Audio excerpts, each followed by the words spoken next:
Dans l'ancienne prison de la Modèle, à Barcelone, un lieu suffit à raconter tout un régime. Entre ces murs se concentrent ces mécanismes essentiels. Répression, contrôle, condamnation, silence. L'exposition retrace la dernière décennie du régime franquiste, une période de répression continue, mais aussi de résistance multiples. Mouvements politiques, syndicaux, sociaux, féministes ou encore nationalistes.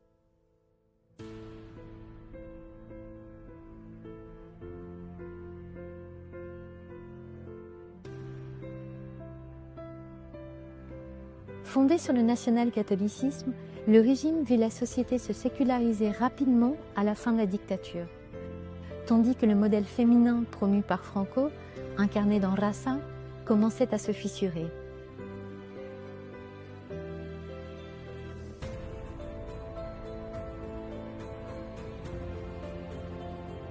Dans ce bouillonnement, la liberté d'expression devient un enjeu central.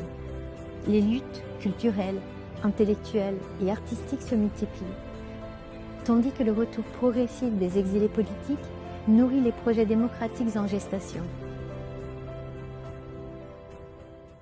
Entre 1965 et 1975, des milliers de personnes furent emprisonnées.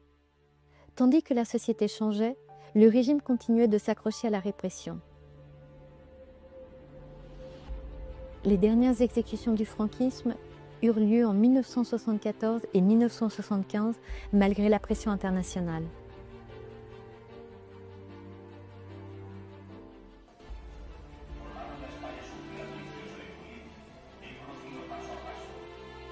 Pour tenter de faire perdurer le système après la mort du dictateur, le choix du successeur, Juan Carlos de Bourbon, devient un instrument stratégique. Maintenir les structures du régime tout en organisant une transition contrôlée.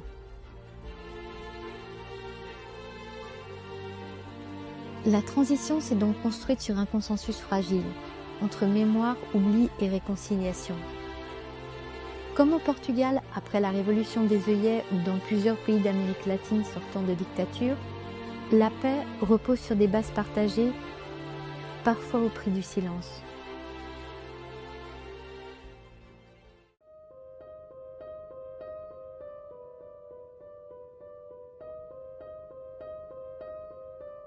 Organisée par la mairie de Barcelone et le ministère de Politique territoriale et Mémoire démocratique, cette exposition transforme la Modèle en un espace de réflexion collective.